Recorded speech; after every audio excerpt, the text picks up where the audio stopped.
All right, but let's talk about the tier list, what everybody wants to talk about.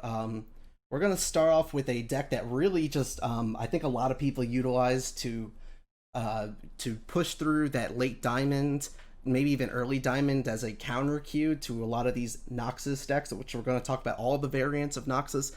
And this is our personal favorite, the Ledros Control. We know that a lot of people have used a variation that Lobster used which used a card that we're really not a fan of in a glimpse beyond because of the few amount of units in the deck, but I could see how the deck really does struggle sometimes with lack of draw and especially stagnant hands, and that's why we were playing the Chump Lump and the Rummage before, but now it's just like that's too far off. You have to be affecting the board now, and so you can see that we put in Dead Bloom Wanderer. This card is really helpful against those Noxus decks. Just a 3/2 life steal, huge more life drain. Right, just more drain. Think of them like another, grasp, things like that. And then as far as the spells go, it's just pretty much the same thing. This one in particular probably could use Whale, but Whale just feels not great right now, especially when you can't. So one of the biggest things you have to stop in these these Noxus mirror or matchups is the Crimson Disciple and or yeah, the Crimson Disciple. And cards that where you can't choose the AoE like a Static Shock, you can't play them because you're just losing because of it. Like it completely shuts off that card because then you're just taking damage anyway. But yeah, in general, this deck, I like this deck more than maybe like an Anivia because of its well-rounded matchups. So that Anivia deck, while yes, it can beat more value decks like a Heimerdinger, it also struggles against Heimerdinger and other decks that just like have a bunch of not just like linear plays and very short term low to the ground decks, such as this deck, for instance. Like what can they do to like a Ledros and things like that? Right.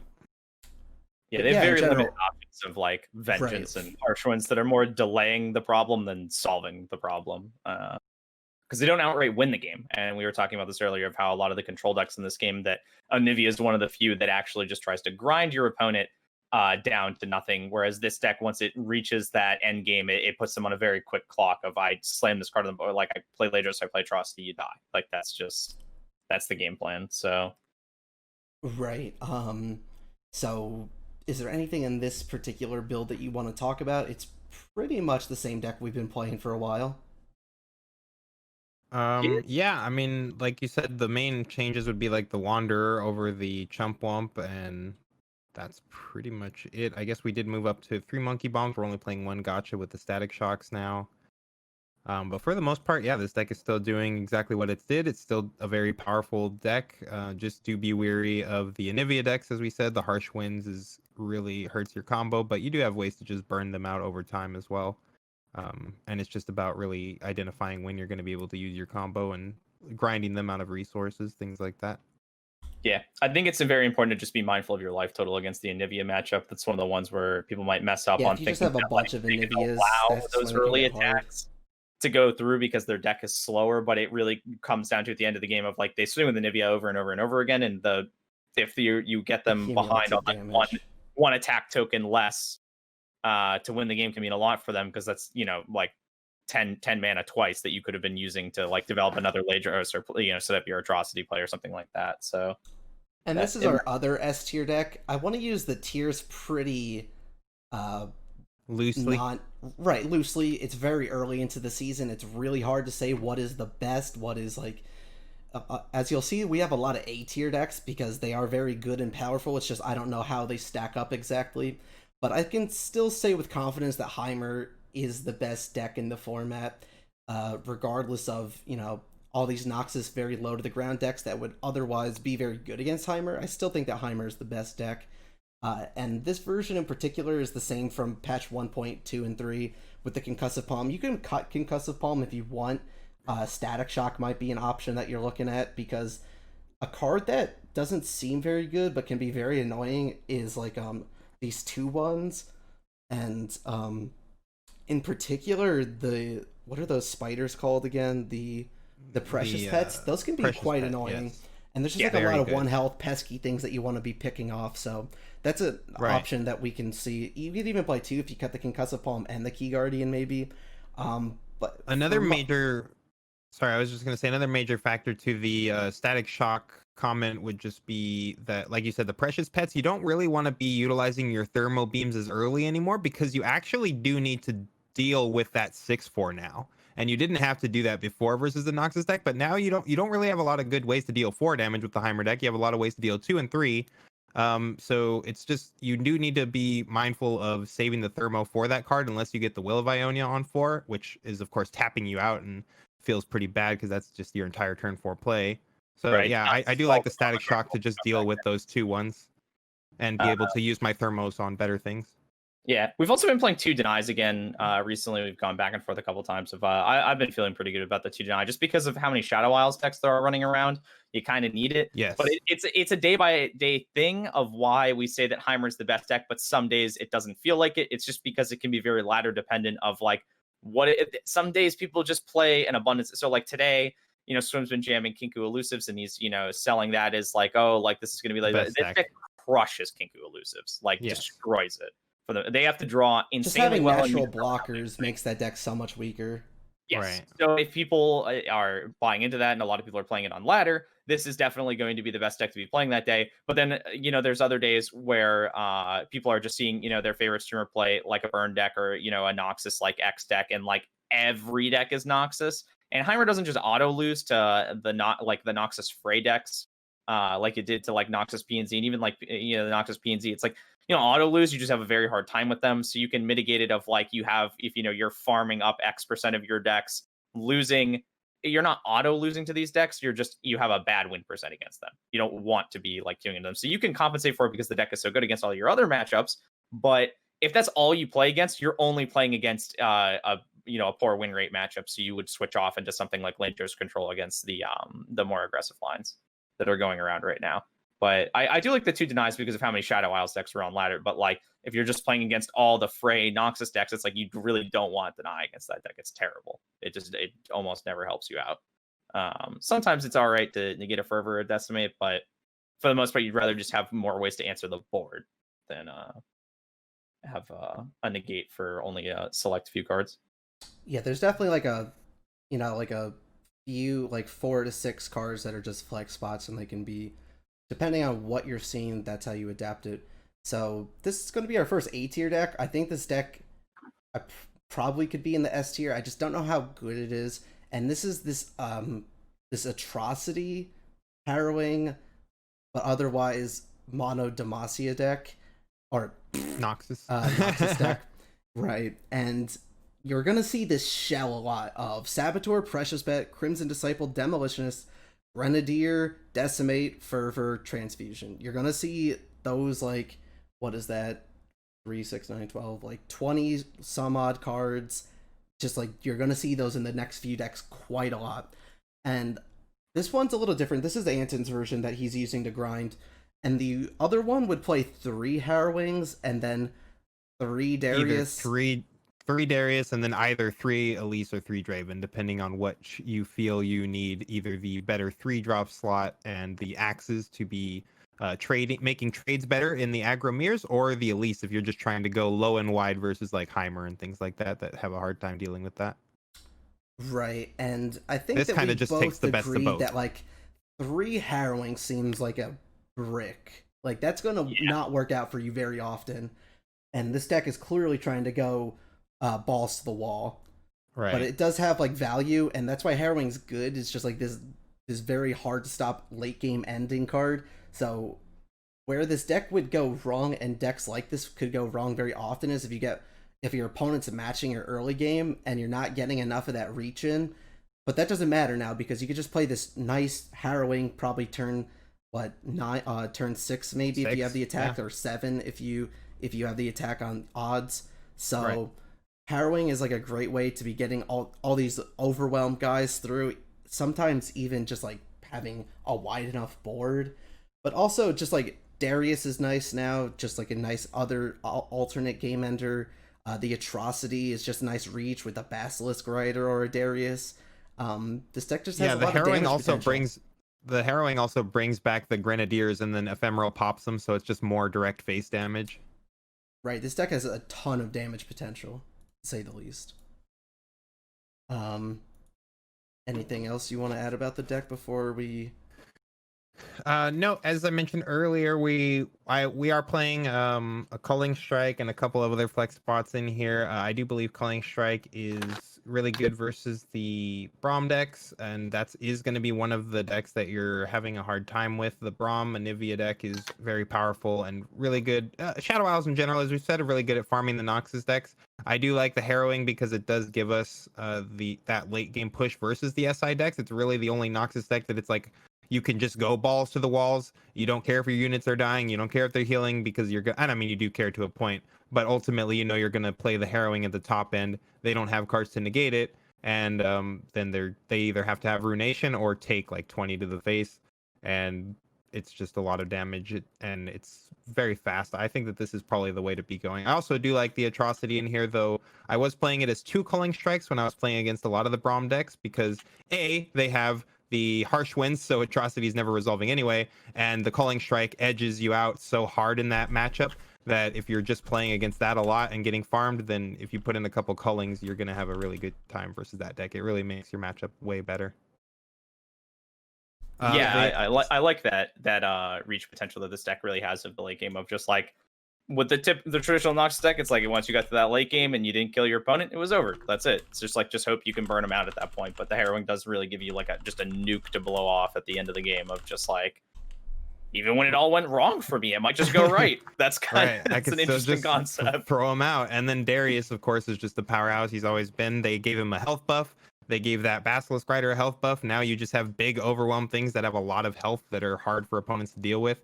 Someone did mention the 3 champions. The main reason that I was playing the 3, as I said, I'm trying to get best of both worlds here. This deck does severely need better 2-drops. And as we said, like things like Precious Pet are get in so much versus the current format. Elise does the same thing because she has Fearsome as well. And she's also generating 1/1s, which is just allowing us to get a wider board or chip more, get in more burn. So I never really wanted to draw multiple copies of Elise. Drawing more copies of her felt really bad, though you did want to see her on 2, but she wasn't crucial at the same time either. None of the champions in these decks are crucial. You can play a championless version of this deck and it would still be good. These champs, maybe Darius. Darius is the only one that you would want. You could play 3 Darius and toss the rest, and you don't really need them. They're not part of what your deck is trying to do. They're just additional resources for you. So having less copies so that I'm not drawing champion spells and just drawing more good units so that I can just curve out consistently is really what the deck's trying to do, and that's why I really like the 2/2/2 line. Yeah, the last card I want to touch on before we move to 3 other Darius, variants very bricky. Is Basilisk Rider. I really did not expect this card to be as powerful as it is. Just a 6/4 overwhelm. That's huge, especially if you have the attack on 4.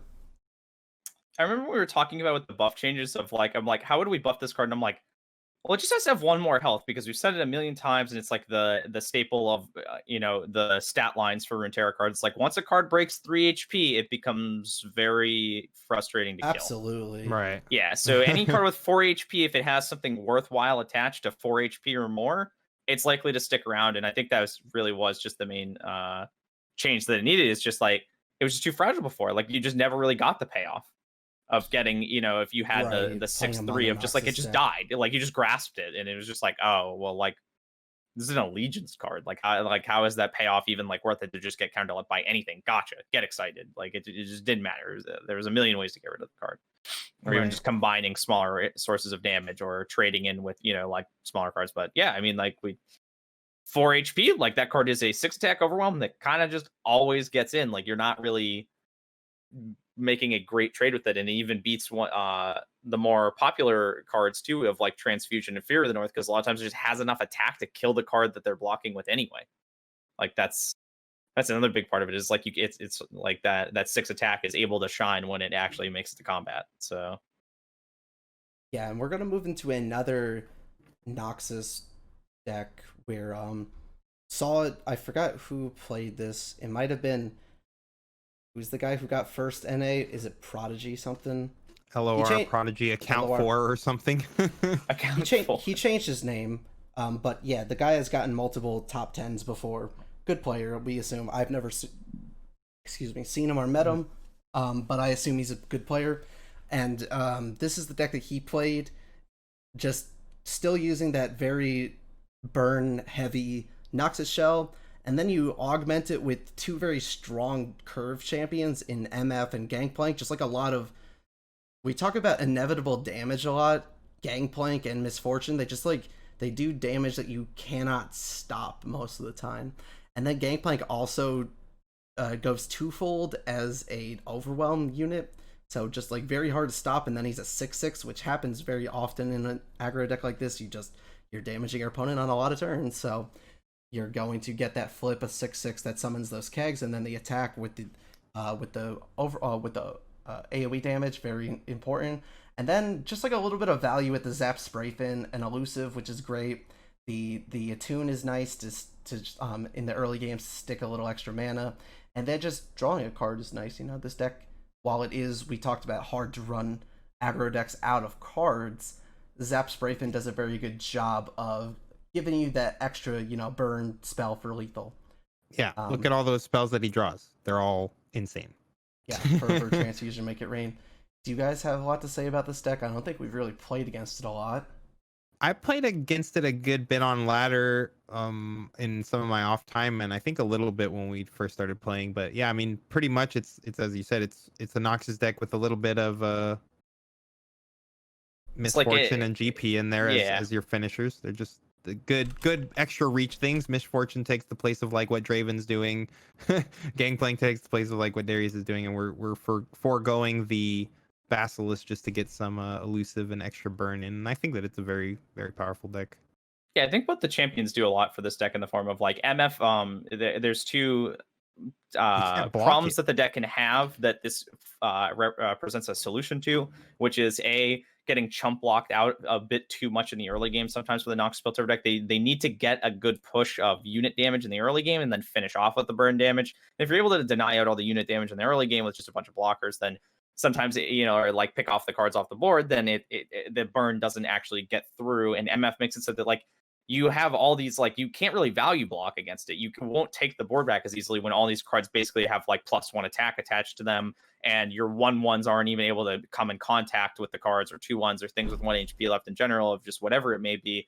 So it makes it a lot easier to like not be able to keep up on the board, and that can be really problematic against a burn deck when you can't even answer the units in the early game and they get more damage than they're supposed to, because the units are just a means to getting more face damage, more burn damage, essentially. And if the cards are able to attack twice, that's a tremendous amount of value that is normally not available for a lot of burn decks. So MF gives you that, and then Gangplank acts similar. Gangplank and the Zap Spray Fin can act similarly to the way that the top end of, like the Harrowing deck does, of just having, or like Darius, of like having a big overwhelm finisher, or having Zap Spray Fin to just give you like 2 damage there, plus another spell that gives you more burn damage, just like a lot of top end damage value in the deck. So you get good finishers in this package, and you also get a very good mid-game threat that pushes additional face damage and protects your board a bit. Yeah, right. Absolutely. And then we're going to talk about, there's just so many of these. We're going to talk about the Frey version of this deck. I know that all somebody the mentioned Noxus decks. Yeah, I know. They're so sea unique. of red. Yeah. Because somebody was mentioning decisive maneuvers before. This is the one that Lobster played that a lot of people copied. So you see that it's very similar to the other ones in terms of construction. You have the Darius at the top end. You have decisive maneuvers as the tech card. Basilisk Rider at the top end of the actual unit are followers.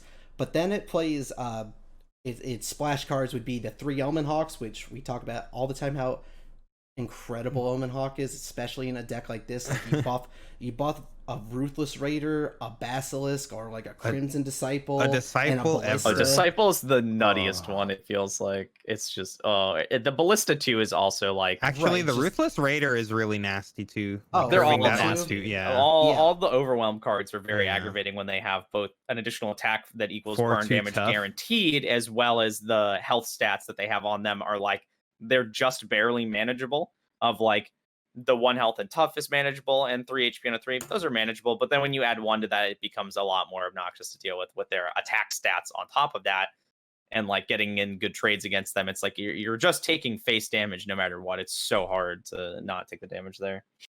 Right, a lot of inevitability with this deck. And then Someone the said Ruthless it Raider seems pointless to play without Fury.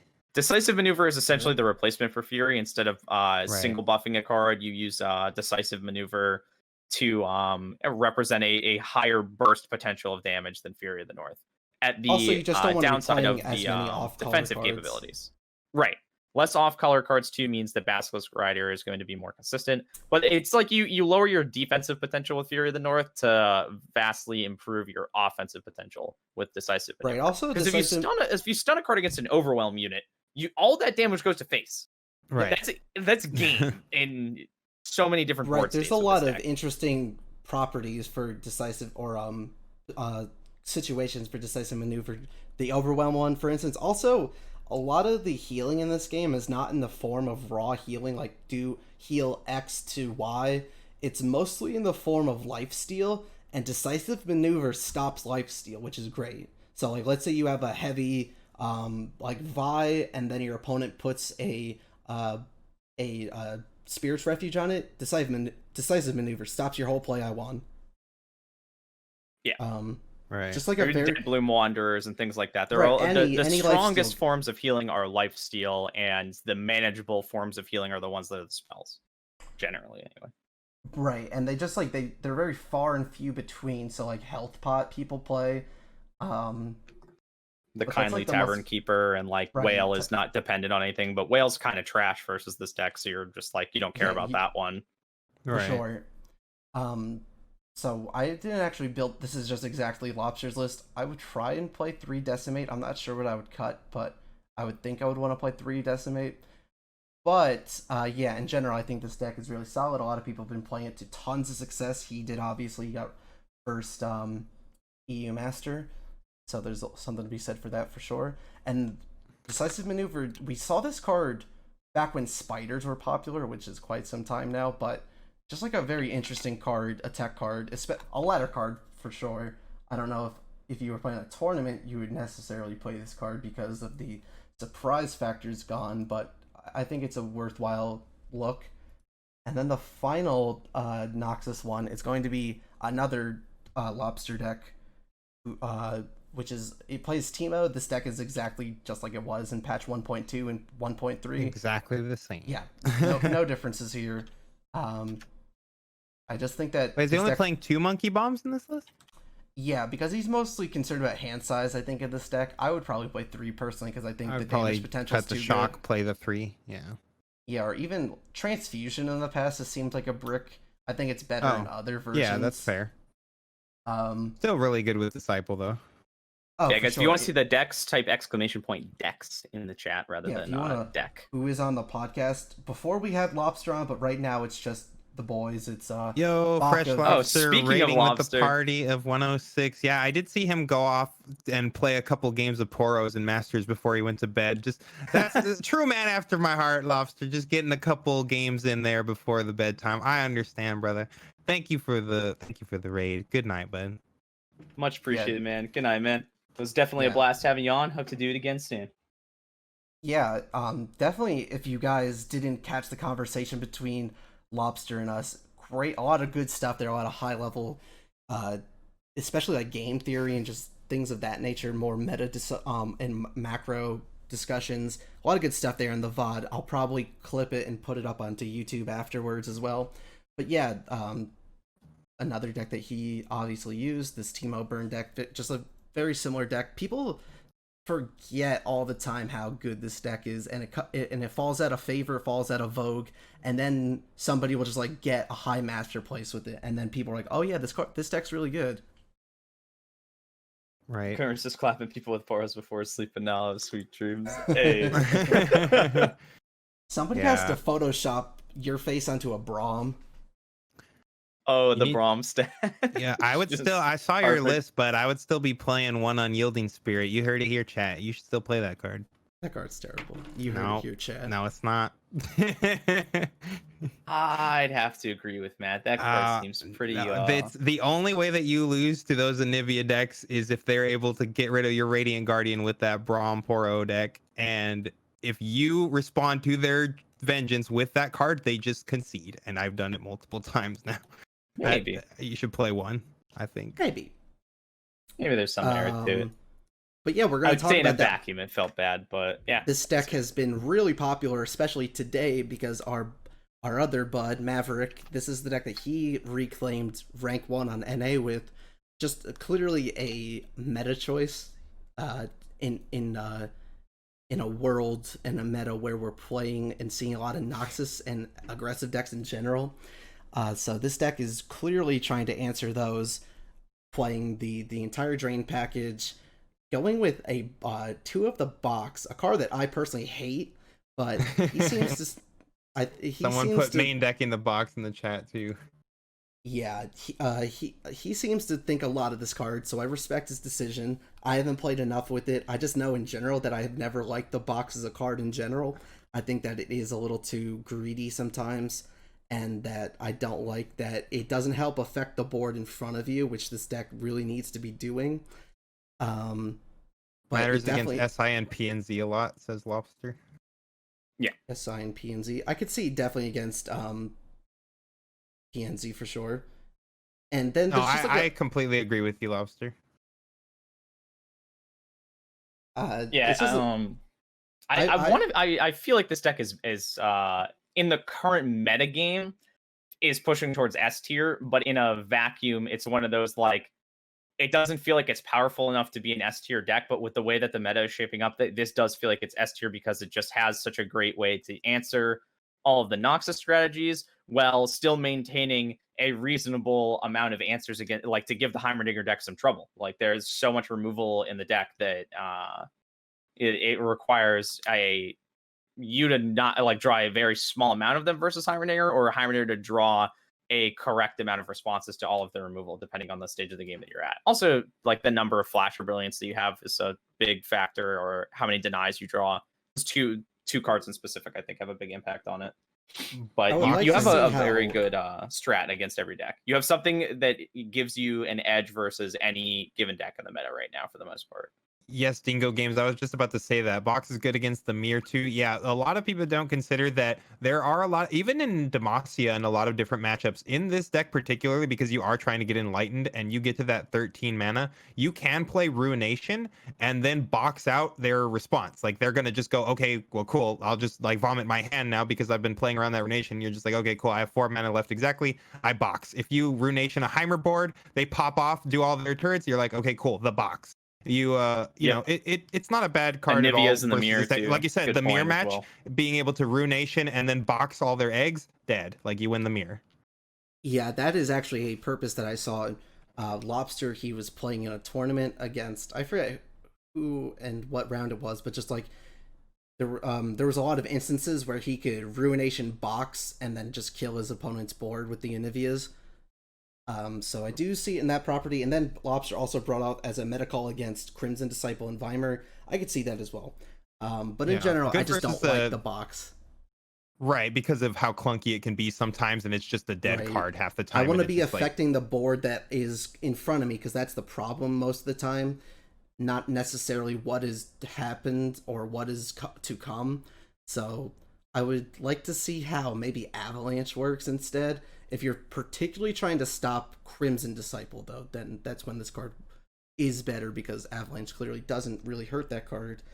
Did we go over MF Sej yet? No, we're just started. But yeah, the box I could see as an interesting tech choice for a current meta. And then I do like the Avalanche as well, because it also triggers Braum. Yeah, I think that that's an interesting interaction. But the rest of this is pretty standard. Omen Hawk, if you didn't know, this card is insane broken. I hope it does get changed. Sentry, just like a very solid card. Tavern Keeper, you know, it happens a good amount where it's just like you get a 4/4 Tavern Keeper on 3, and that's just a brick shit house. The burn deck concedes.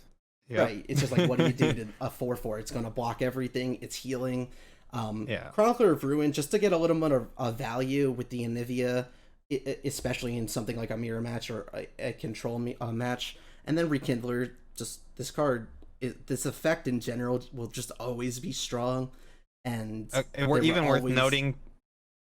Sorry, I was going to say even worth noting that popping your Braum after he's triggered, then sometimes just to bring out a new Braum that can then get triggered and bring out another 3/3 is very relevant versus the aggro decks. Oh yeah, for sure. Or just like damaged units, or there's like a lot of properties. Sentry, just draw a card. But then this card fell out of favor for a while because of how fast the game became, and it just wasn't reasonable to establish a powerful and useful enough champion who dies, and then it's like, oh, I rekindle her back, and that's a lot of value. Yeah, that's a lot of value, but sometimes, or not sometimes, but often in previous metas, you were just losing before that happened. But there will always be, this card will always come back in some form or fashion depending on the meta. Yeah, card's so good. Just a very strong card. So I think what was I going to say? The question of Omen Hawk over Hapless. Omen Hawk I like a lot in this deck of what it does for your trading potential. Like Hapless Aristocrat is better just stalling to getting yourself later farther into the game. So it seems a little bit better in a deck like Ledros or something. But in a deck like this, it's like you want to, like, you're focusing on keeping up on the board. And when you have cards like Avaros and Sentry, Braum, even the Tavern Keeper, it's like the trading potential that you get through Omen Hawk, you're well over 50% of the time. More often than not, like you're going to get something that you can hit and play in the early stages of the game that makes it your matchup against aggro just so much stronger. Like getting another 1/1 against aggro actually doesn't really do a whole lot. Like I said, it delays them from killing you, but it's not helping you climb back on the board. But Sentry becoming a 3 attack is going to let you trade into even 3 drops. Like now Sentry can attack and like they can't use MF. Like it doesn't die to MF either. Like it can block MF. You know, it trades into those 3 health units. And then with Tavern Keeper being a 4/4, Braum becoming a 2/6, and there's so much that it can do for you. Yeah, you have to also consider the meta too, chat. So like right now, I'm a big fan, of course, of these dirtily decks, as I've said many times. But I feel like Aristocrat actually is not that great in current format. There are certain Noxus decks for sure where he's still going to block something. But again, most of the Noxus decks are all Overwhelm right now. So that 1 health isn't really doing anything to those Overwhelm units. It can't block the Precious Pet. It can't block the Disciple without taking 2 damage.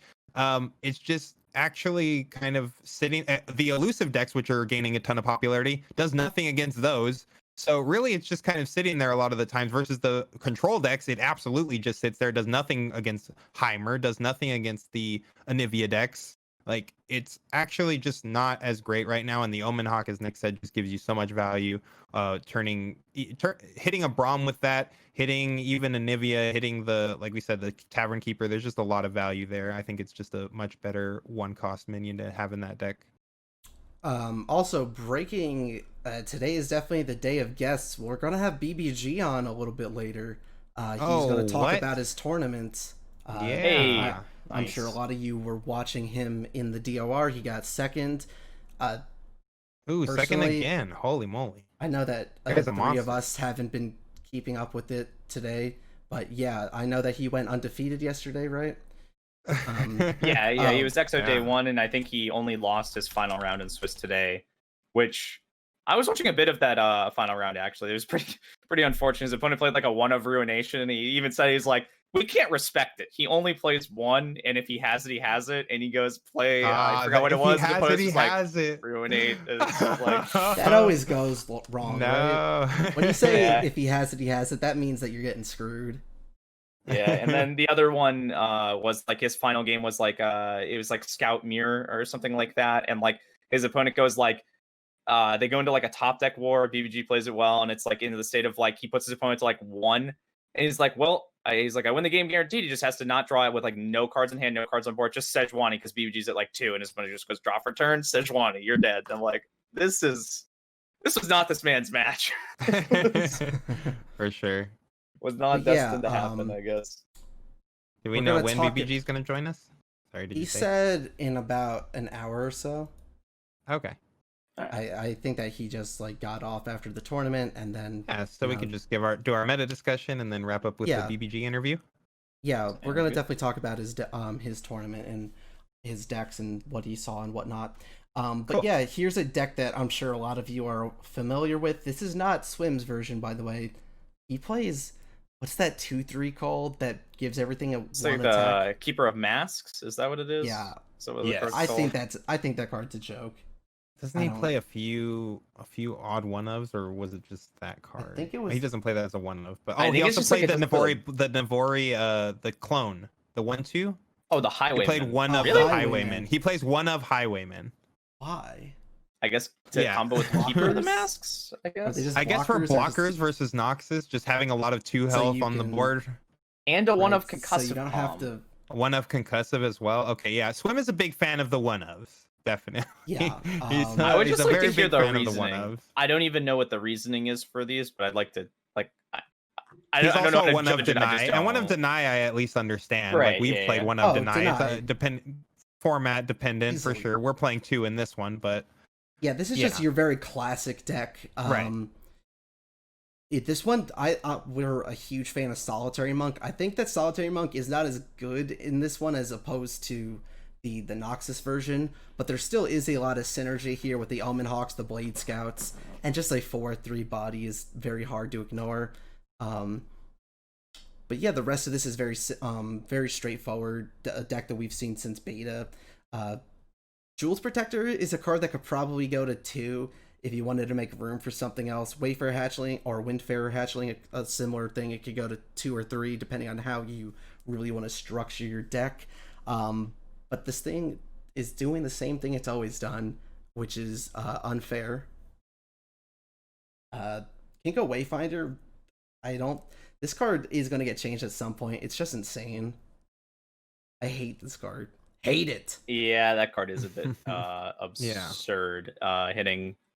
I mean, both of your 1-drops are pretty nuts. It's just like it's weird to say when like hitting like double Omen Hawk is sometimes just worse because you didn't get to like high roll face for 4 damage that turn. You're like, damn, I only got to play 2 Omen Hawks for free this turn. It's just like, well, okay, let me just reel that back for a second. Okay, yeah, I got to play 2 Omen Hawks this turn for free. That's fucking broken. It's Right. a higher skill cap if you're using Swim's deck. I don't want to hear it. Stop. Sanju, yes. why? I can get behind playing Fury of the North in this deck. It's kind of depends on the day of which decks you're seeing more of, like where Elixir can sometimes I be like the better. Fury.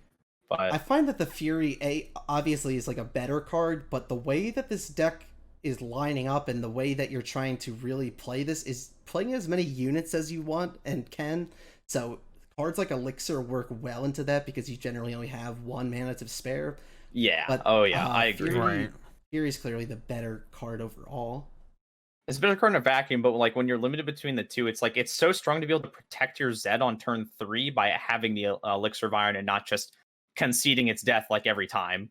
And when I say conceding, I don't mean conceding the game, but just like foregoing, like it's just Right, accepting that it's accepting. happening and Right. accepting that a lot of your elusives are dying, because how you get so much value out of elusive units is because they can't be blocked, they can't die to combat, they only die to spells for the most part unless they have opposing elusives, which is that the whole point of the deck is that the majority of the time they don't when you're playing against all these other like Noxus decks.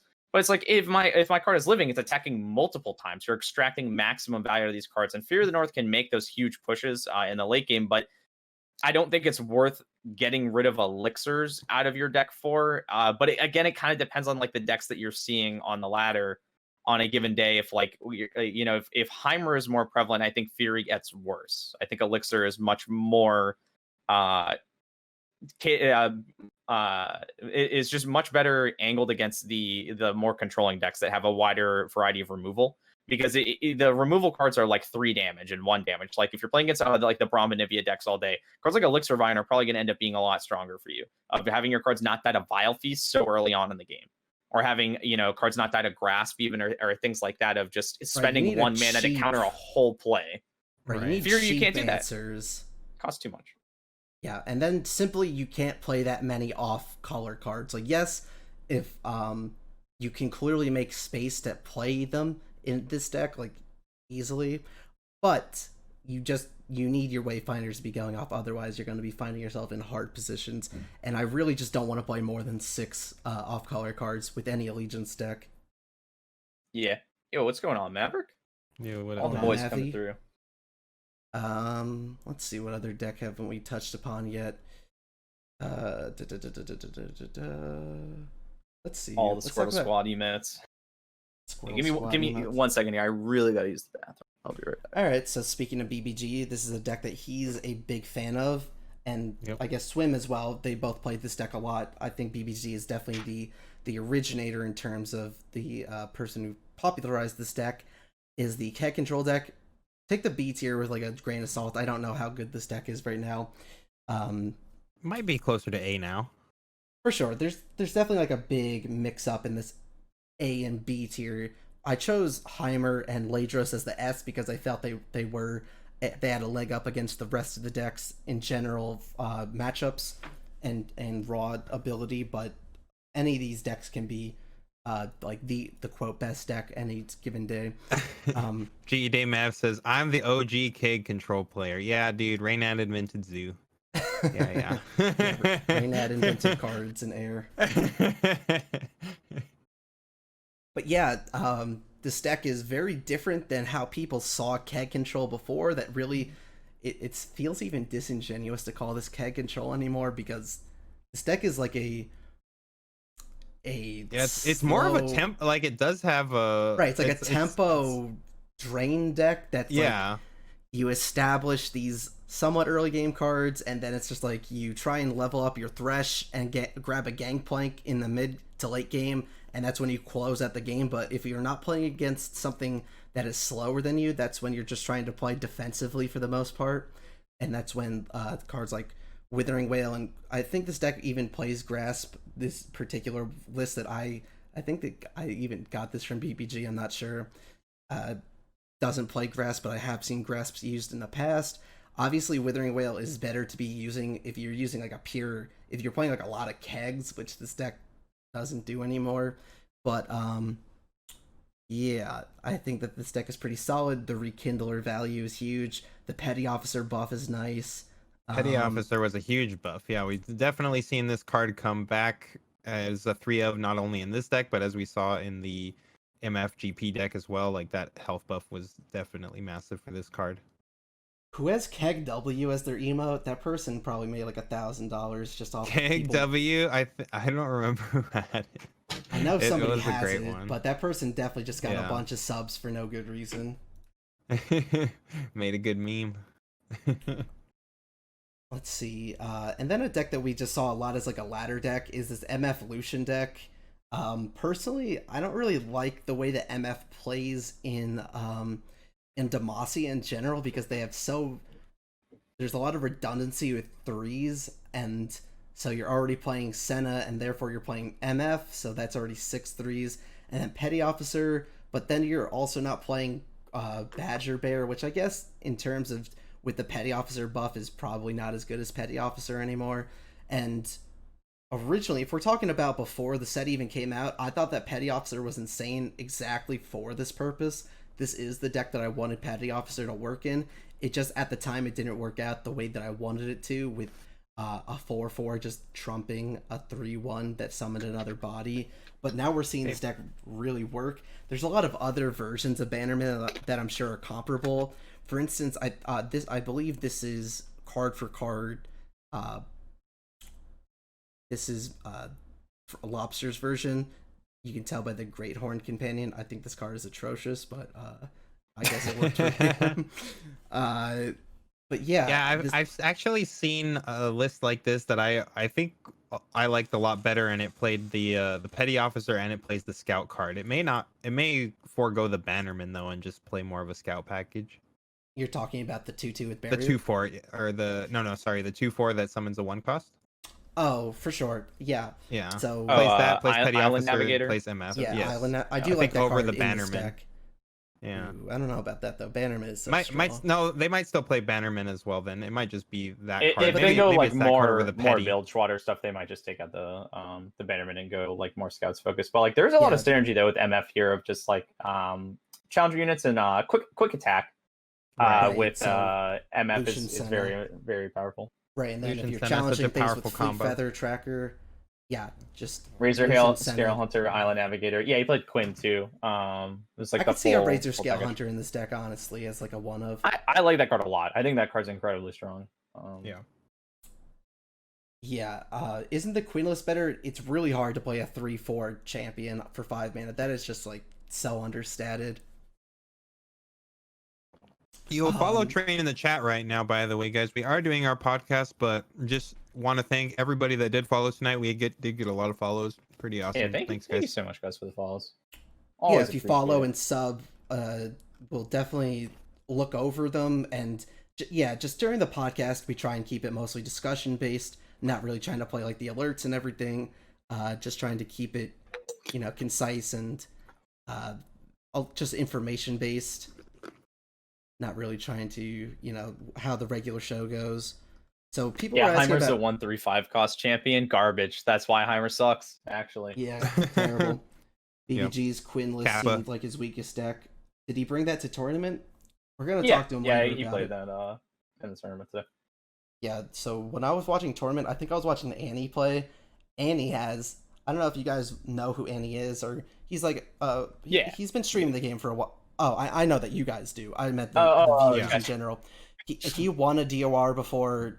He's placed well. He's a good player in general, but he plays some wacky deck lists, and definitely recommend watching some of his VODs or looking at his decks at least. He played Possession with Ethereal Remitter, so his combo was to steal your guy and then kill it and upgrade it. Oh god. Pretty funny. He got like top 8 or something, top 4 maybe. But as Lobster was talking before, that the current format for those tournaments, he was dubious of how, I don't want to say skill based, but how competitive they were perhaps. But yeah, somebody was asking about MF Sej before, and it's also in this gray area of like a B tier. The reason it's here is because it really doesn't line up well against, and that's just Yoink in general doesn't line up well against aggro decks because you don't have the time to be getting value, especially value that doesn't have a body like a Pilfered Goods. At least like cards like Yordle Grifter and Merchant, you can play them as bodies and still get the draws. When it's something like a Pilfered Goods, you cannot play 2 mana to just draw 2 cards. You're going to fall too far behind. And this deck in general can just fall too far behind, and it doesn't have answers. It doesn't have that huge comeback potential that a deck like Heimerdinger has, or like an Ezreal variant. So this deck just like it gets stuck in a hard place and doesn't really have a lot of movement. So that's why it's in this B tier. It's still a good deck, obviously, a lot of value, a great curve. Even Riptide Rex feels a little slow right now, but still just like a fantastic card against a lot of decks. I feel like this deck struggles a lot also with just going up against units that are a little too beefy. And for sure. a lot of the Frey Noxus decks right now that are floating around play like very well statted units, and also like Crimson Disciple, if you just look at the way that it lines up against this deck's curve, is very problematic, especially if you just with a single transfusion or something. It's like in the more aggressive matchups, the other decks are just playing like a wide package of buffs, whereas this deck is just playing Fury of the North and like hoping that Omen Hawk lands right. But like the cards are generally like understated, but it just has like good tempo and good refill on cards, and then tries to finish up with like the Citrus Courier, Sejuani, Riptide Rex, things along that. But like it's just, I feel like if you don't hit Misfortune, it can be really, really hard against those decks now. And even Misfortune is not cutting it when like you're just so outstatted against the other aggressive matchups. Right. Just, think of a 4/4 body. Like or think of like a Basilisk Rider, just like a 6/4 Overwhelm. This deck is gonna fold against a card like that. Yeah, Crimson Disciple is just brutal against this deck. Oh, absolutely. Any buffs in a Crimson Disciple is just like that. You can't even get a combat with the card. You're just taking. Right, you're just taking the damage each turn. Yeah. Right. You don't think that Yoink was... So Yoink is in this deck because... Think of this deck... this deck is very similar structure-wise to a Demacia deck. Like, you're just... A lot of unit-based aggression, curving... And then you would augment what usually is that deck's downfall is it runs out of cards because the only advantage it has is just like raw stats. And this deck does have nice stats, and then Omen Hawk helps those stats even further. but it's a big part of the game with this is opening up with the Omen Hawk. It has a significant impact on your win but in percent. general, if you're just not outvaluing your opponent's cards dramatically, you're going to run out of resources, and that's where the Yoink package comes in. Right. Just to make a note on what Nick said as well, just Crimson Disciple not lining up well against that deck also is just a big reason that Bilgewater just kind of feels bad playing against that deck. Is your Make It Rain is just like normally really good against all those little 2/1s, but then they drop the Disciple and you just never want to cast Make It Rain because you're just burning yourself. Like, that's just a really hard card for that deck to deal with. Yeah, build seems to only really be working more in the like as a way to like accelerate the Demacia gameplay with the scout cards and cards like Citrus Curry and things like that, or in a more controlling aspect, but it doesn't seem like they can kind of carry their own as the aggressive package in a deck like MF Sedge, how it used to, and just rely on the Bilgewater units as like the core units of the deck. It feels more like they play a supporting role on other strategies right now, either whether it be either control or an aggressive strategy of just using the spells for a controlling strategy, or in like the kegs as well, or just using the scout mechanic and like Citrus Curry as like a access to a rally on a body, that are both very good right now. Right. So a deck that we obviously just like an iconic deck in the game. Yeah, I call it Poopy Karma because I don't think this deck is very calling good. it Poopy Karma. Yeah. It's very mature, obviously. But yeah, just in general, this deck saw a lot of play recently, especially from, I know that on day one, Pokrvok was playing this deck, and just like a lot of people had it in their repertoire, not necessarily just like jamming the hell out of it, but they would use it as a counter pick if they were seeing a lot of burn, or if they were seeing a lot of just like board-based decks to using that Ruination with a lot. But yeah, just like a classic, I guess this isn't classic anymore because the deck is so different, but Spooky Karma, just a good answer to, and we're just a lot of these decks in general, if you're playing Shadow Isles, they're just supposed to be an answer to Noxus in general, but also this deck, let's say this deck is pretty good against like we saw a lot of Scout early on. I guess early on, it still is early on, so this is part of that. But it's just a decent counter queue pick. It doesn't have a really defined win condition, which is probably what keeps it out of like a better position, and also just like a lot of value decks outright beat this because this deck is, you know, very middling. It doesn't really do anything past a certain point of the game. Not a lot of proactive plays, very defensive, but it can run a lot of decks out of resources, which is what it's intended to do. Right. It really is just an attrition deck based on running your opponent out of resources. This particular list was very good. I was able to find a lot of success early on versus specifically the Noxus SI deck, because you had the access to the deny to stop their harrowing as well as the drain package, so that deck literally just can't beat you. But outside of that, it does feel like it still teeters off versus a lot of decks, and the biggest problem is just that it doesn't have a single win condition. Again, as we've said, it kind of just hopes you don't lose and you outvalue your opponent. You do have Thresh and Karma for some real power plays. You do draw a lot of things and kind of can close out the game. Concussive Palm is actually a very interesting way that this deck can win now. By Karma sticking to the board, flipping over, being able to stun one of their guys, create 2/3/2s, and then just like really push a lot of damage, and is a way that you can get there. But really, you know, it is just a value-based deck. It's worth noting as well that it's funny that versus the barrel control deck, if you just stick your Thresh, they naturally play the Monkey Idols, which just helps you flip over your Thresh naturally, and you don't even have to play your removal cards. So you just kind of really get to outvalue that deck. I don't think I ever dropped a game versus that deck. But yeah, it is overall just the biggest fault of this deck, not having a win condition. And so I feel like it may be A tier, but I don't think that we're ever going to see this deck go S tier unless they really give it some way to actually play the game. Right, it needs to have something to do, which is that has very few of like your proactive cards are like a Shadow Assassin or Eye of the Dragon, even though Eye of the Dragon's like, that's not a proactive card, it's a 1/3. Right, it's like Rekindler and just like any champion, and I hope you get there. But like you essentially hope to just have one unit on your board, them to not have a board, and you just keep poking with the one card, or put your opponent to the point where they actually have 0 cards with Karma, and then you just hit A, hit space, just whatever's on your board just gets in until your opponent goes away. Like that's kind of all. If your opponent can't play the game, you're going to over time just keep connecting damage, and that's kind of the whole point of it. But that's yeah, what I don't actual think control does. else. Yes, coin flip. You're absolutely right. That is what like a traditional control deck does. Yes, but we've seen how Right. control This plays like a regular control deck. Right, but Yes. we've seen And how we were control talking in about Legends that. of Runeterra just like control in Legends of Runeterra is I reach X turn and win because I reach the turn. Not every just control deck is really a combo deck in this game. Almost every, like if you took a control deck in this game and put it into another card game, they would almost always be called combo decks because like they control to a point of the game where they activate a combo that says like you die. And we were talking about this earlier of how like this strategy of control has just never really been great in Runeterra because the other control decks like have just ways that say I win when I hit X turns. So like why would you play a deck that tries to just grind them out? But it works against specific things. I would love to hear your thoughts on counter queuing, says Maverick.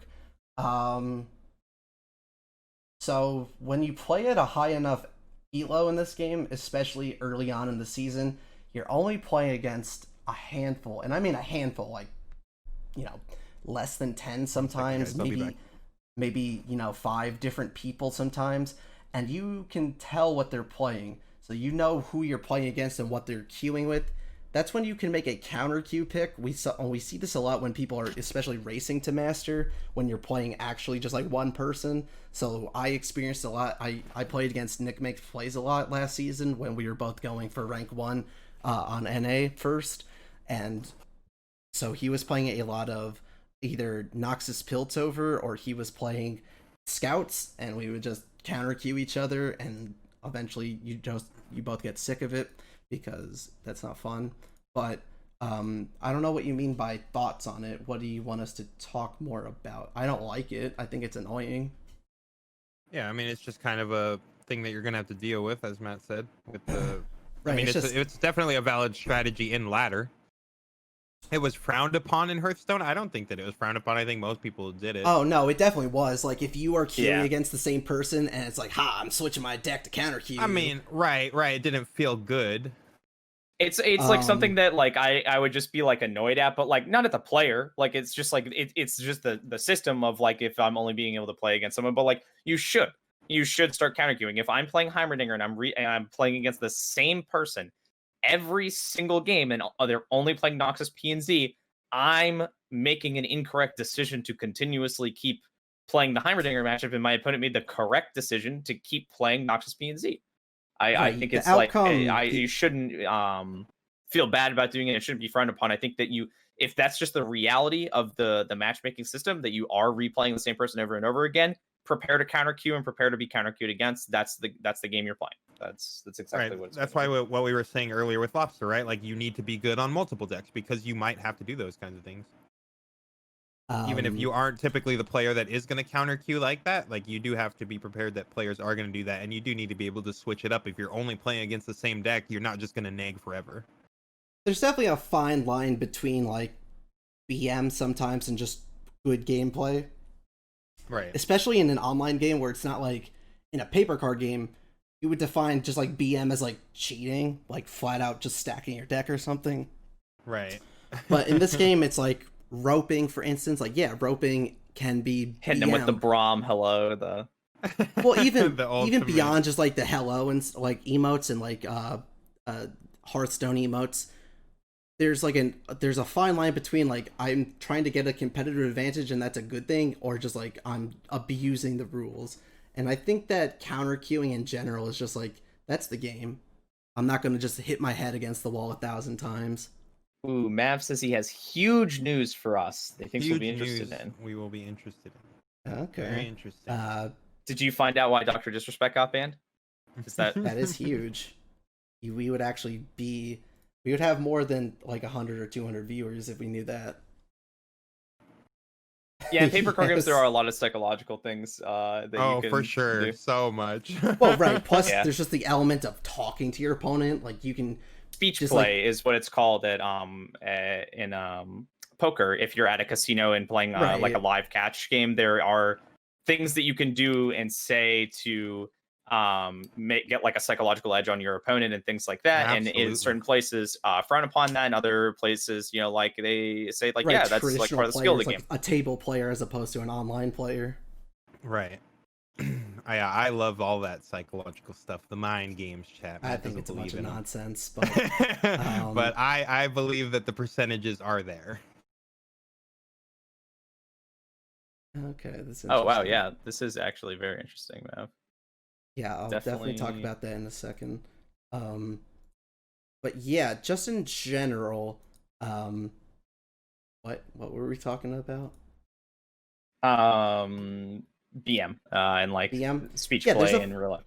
Oh, so counter queuing. I think that's just like the nature of this game. It's so matchup dependent that it's not like if we're playing against the same 3 people and I'm playing, you know, I'm the odd man out in terms of like the matchups, I'm changing my deck. I'm not going to keep losing. I'm either going to change my deck or stop playing. So, you know, yeah, that's just the way it goes.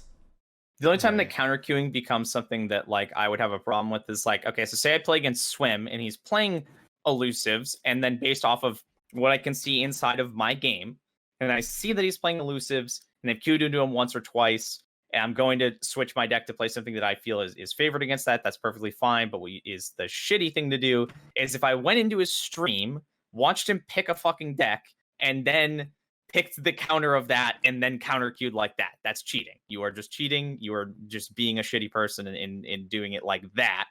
But if you're just playing against them and you see that they're playing elusives and like normal counter queuing, it's like, that's fine. Like Matt said, like that is just a part of the game. It's just a reality that you're going to have to live with. Like, why am I going to just play a bad matchup over and over? I'm choosing to do that. Right. It's if I you know refuse it's to counter queue back. Like, no, come on. No. Right, that's unrealistic. I'm just gonna accept my infinite losses and dumpster my rank. Yeah. But somebody was asking about a Poro deck before. I think this is worthy of being on our tier list, even though it's on the lower end. Is this BBG's deck? Seems like a lot of them are. Look what? We're going into their stream, asking what the best deck is against their deck, and then stream sniping and counter queuing. Oh yeah, that happened to us. That did happen to us. Oh, what's the best deck to beat the deck that you're playing? Oh, this deck. Immediately next game or like 2 games later is playing that deck, playing against us. Right. And it's just like, yeah. Urabas brought up the point. I don't like it when the mind games mostly involve being an asshole and calling the judge on everything. Well, then if you're going to a paper card game event, you should know all the rules so that no one can call a judge on you. And if they do, you sit there confidently knowing that you are following the rules. Yeah, but there is a lot of discretion. Those people don't tilt me because I know the rules. Right. You know, it is a game. It's unfortunate when people are trying to abuse the rules and, you know, very. Well, like I said, they're making a play that I think is ridiculous because I'm prepared for it by knowing the rules. There are a lot of mind games that you can do in physical TCGs, though, or the paper card games of like that aren't. There's nothing like scummy about them, and it doesn't involve being an asshole. It's just like you can just do like there's like subtle things that you can do to play around your opponent trying to read you on what you're doing. And it's like, I think like poker is the best example of where you see things like that shine, but those skills translate very well to paper TCGs. And some people are very good at things like that, and some people aren't. But I mean, if you look at people like Negreanu in poker, of like how much their game relies on reading people based off like mannerisms and talking to their opponents, and just through the things outside of the game, how much impact they have on their decisions and influence over their opponent's decisions as well. And like that, I don't think it's fair to say something like that is just like being an ass or like, isn't good. Not that you're saying it in that specific context it is, but like, I think that stuff should be allowed. And that is a part of the game that you're playing. I do agree. I understand what Matt's saying though. I mean, that is, if you're using that as a strategy, specifically just like calling a judge over and over to really put your opponent on tilt, you are just kind of being a douche. Oh no, you're just being an ass. In reference to that, I was just answering somebody that wrote something in the comments. Right. But yeah, we're gonna talk about this Braum Lux deck. This deck is surprisingly strong. It has a lot of value. So Aurora Borealis, well, yeah, it is like kind of jank. It works with the Lux. You get a ton, like you get a stupid amount of cards, even though they're meh.